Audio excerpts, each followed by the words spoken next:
कि फायदे में कौन सा रहेगा, इतना बताना है। चलो ठीक है, हमने कहा कि एक बंदा है जो आर जी जो है वो ट्रांसफर करता है, ठीक है, जी ट्रांसफर करता है, आर रिसीव करता है, ठीक है। जी जी के पास एक्सेस कैपेसिटी की नहीं है, यहाँ पर एक्सेस कैपेसिटी है, यहाँ पर भी है, यहाँ पर 10 की है, 20 ट्रांसफर करना है, ठीक है। हमने कहा यहाँ पर एक्सेस कैपेसिटी फुल कॉस्ट पे ट्रांसफर करोगे, फायदा किसके लिए, जी के लिए फायदा है, क्योंकि मेरा पूरा का पूरा कॉस्ट रिकवर हो जाएगा।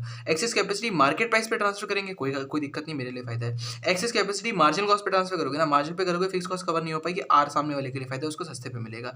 एक्सेस कैपेसिटी मार्केट पे, एक्सेस कैपेसिटी नहीं है, 10% की है, बट मार्केट पे करोगे ना, तो मार्केट पे बेचते यहाँ बेचते, बात तो एक ही है, तो हमने कहा जी के लिए ही फायदा है यहाँ पर, ठीक है। थर्ड क्वेश्चन पे हम आते हैं। थर्ड क्वेश्चन में इन्होंने पूछा है कि सिचुएशन 1 2 3 के अंदर हमें बताओ। सबसे पहले इन्होंने पूछा है 1 के अंदर आप बताओ क्या कोई प्री डिटरमिनेड प्राइस निकल के आ सकती है कि नहीं निकल के आ सकती। मतलब एक वुड पल्प का डिवीजन है जिसके लिए जिसका प्राइस इतने का है, बेचना इतने पे है, कॉस्ट इतने की, कंट्रीब्यूशन इतने का, ये सब कुछ है। सामने वाला एक नया डिवीजन निकल के आया जो कि मार्केट से खरीदता है 210 रुपये -10% पे, ठीक है।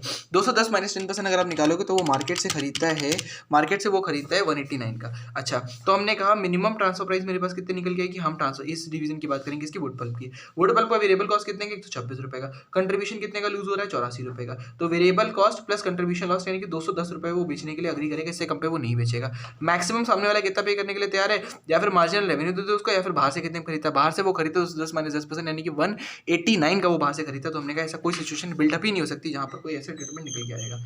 दूसरा उसने कहा कि मानो पल्प डिवीजन भी 60,000 पे बेच रहा हो, 1 लाख की कैपेसिटी थी, 60,000 पे बेच जाता है। एडिशनल कैपेसिटी है 40,000 की एडिशनल कैपेसिटी सामने वाले को चाहिए कितना, सामने वाले को 10,000 चाहिए, तो हम कितने पे बेचेंगे, हम वेरिएबल कॉस्ट पे बेचेंगे। कोई कंट्रीब्यूशन लॉस हुआ, कंट्रीब्यूशन लॉस ही नहीं हुआ ना। अगर कंट्रीब्यूशन लॉस नहीं हो रहा तो मिनिमम ट्रांसफर प्राइस मेरे पास निकल के आएगा 126 रुपये यानी कि वेरिएबल कॉस्ट। अच्छा, और मैक्सिमम ट्रांसफर प्राइस कितने का निकल के आएगा, मैक्सिमम सामने वाले की बात कर लेते हैं, तो मैक्सिमम मेरे पास 210 पर किलोग्राम, ठीक है, और माइनस मैक्सिमम कितने निकल के, मैक्सिमम 189 ही निकल के आएगा, तो मेरा ये बन जाएगा जिसके बीच में हम सकते हैं, ठीक है। तीसरा निकल गया है, if the outside supplier reduces the price to 177 per kilogram will the pulp division meet और नॉट। अच्छा, इसमें इन्होंने अजम्पशन लिए कि सेकंड वाले केस को ही हम आगे ले लेते हैं, यानी कि मेरे पास अभी भी एक्सेस कैपेसिटी है, एक्सेस है तो 126 से लेके 170 हो गया, अभी भी इसी के बीच में ना हम 126 पे अगर बेचेंगे तो क्या होगा, हमने अगर हम 126 पे अभी भी आपको बेचेंगे तो मेरा वेरिएबल कॉस्ट पूरा का पूरा, अगर हम वेरिएबल कॉस्ट को 126 पे आपको बेचते हैं तो उससे होगा क्या, हम 126 पे बेच के कंट्रीब्यूशन कितने का अर्न कर लेंगे, 126 इंटू 10,000 के हिसाब से हम कंट्रीब्यूशन अर्न करेंगे, जिससे मेरा ये वाला कॉस्ट रिकवर हो जाएगा, कोई दिक्कत नहीं आएगी हमें, ठीक है। तो इन्होंने कहा, और मान लो अगर 177 आप पे करते हो हमें, तो 177 इंटू 10,000 के हिसाब से हम थोड़ा सा फिक्स कॉस्ट भी कवर कर लेंगे अपना, तो हमें कोई दिक्कत नहीं, हम इस पर ले सकते हैं। अगर आप 177 पे भी परचेज करना चाहते हो तो हम परचेज कर सकते हैं, कंपनी के लिए भी फायदे वाली बात है। थर्ड वाला क्वेश्चन जल्दी से देख लेते हैं। थर्ड वाले क्वेश्चन के अंदर इन्होंने पहला वाला इन्होंने कहा कि पहले वाले का एक तो 210 रुपये सामने वाले का निकल के आया, ठीक है, और इसका कितना निकल के आया, 210 रुपये ये निकल के आ गया, ठीक है, और ये 189, तो कोई भी नहीं डिसाइड हो सकता। दूसरे वाले में इन्होंने कहा कि 126 से 189 का निकल के आया, कोई टेंशन नहीं।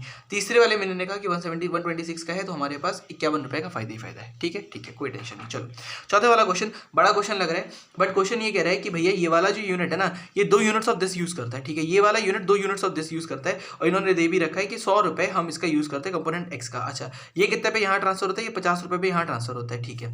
अब इन्होंने कहा कि डिवीजन, अब नया डिवीजन, ये वाला जो डिवीजन है ये वाई है, ये एक्स है, ये वाला जो डिवीजन है ये कह रहा है कि हम मार्केट से ना 47 रुपये पे खरीद के ले आएंगे। अच्छा, आप हमें दोगे कि नहीं दोगे 47 पे, मैं ये बता दो, ठीक है।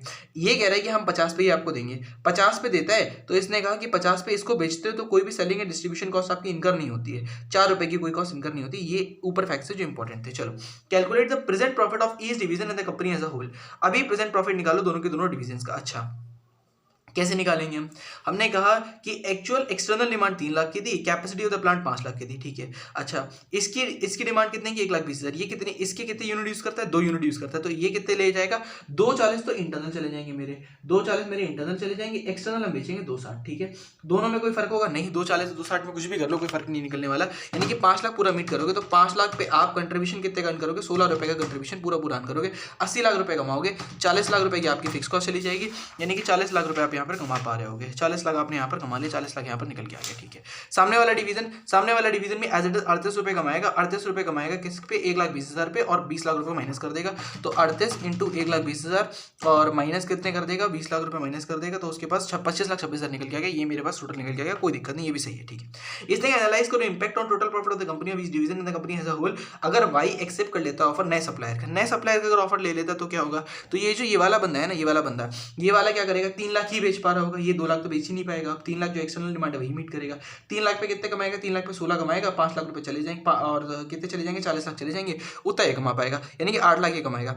ये कितने कमाएगा, 100 रुपये का खरीद रहा था, अब 100 का ना खरीद के कितने खरीदेगा, 47 रुपीज़ का खरीदेगा, 2 कंपोनेंट यानी कि 94 के खरीदेगा, 94 के खरीदेगा, यानी कि 6 रुपये का फायदा, 44 रुपये का कंट्रीब्यूशन अर्न कर लेगा ये। 44 इंटू 1,20,000 माइनस कर दो 20 लाख रुपये, ठीक है।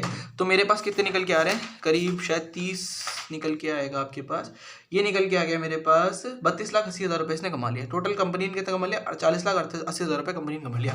पहले ज़्यादा कमा रही थी, अब कम कमा रही है।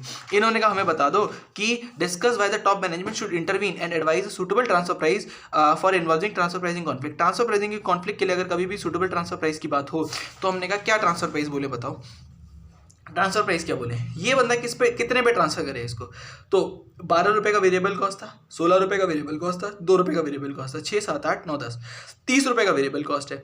कंट्रीब्यूशन कितने का, 16 रुपये का है। 46 रुपये पे अगर आप बेचो, अगर आपकी एक्सटर्नल डिमांड है तब भी 46 पे आप बेचो मैक्सिमम। ये कितने पे खरीदने के लिए तैयार होगा, एक तो 47 हो जाएगा इसका, बाकी इसका मार्जिनल रेवेन्यू कितना है, marginal revenue 180 minus 22 minus 13 minus 5 minus 2, यानी कि 5, 3, 8, 8, 9, 10, 22, 27, 28, 29, 30, 40, 43 रुपये।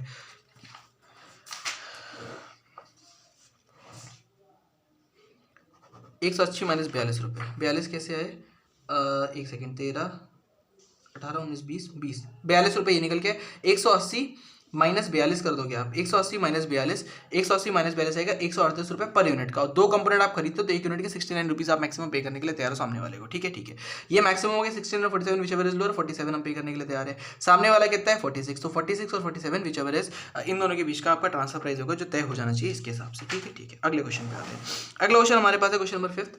क्वेश्चन नंबर 5 क्या कह रहा है, क्वेश्चन नंबर 5 कह रहा है analyse the sale in terms of amount and units made by division B to both external and internal customers. बहुत बढ़िया क्वेश्चन है, इसकी फ्रेमिंग अच्छी क्वेश्चन की। क्वेश्चन क्या कह रहा है, क्वेश्चन ये कह रहा है कि एनुअल डिमांड कितनी की थी, 1 लाख की थी, ठीक है। एनुअल डिमांड इतने की थी। अब हमने कहा कि हम 4,000 पे बाहर वालों को बेचते हैं और टोटल सेल मिली 36 करोड़ की थी, जिसमें से एक्सटर्नल सेल थी 20 करोड़ की।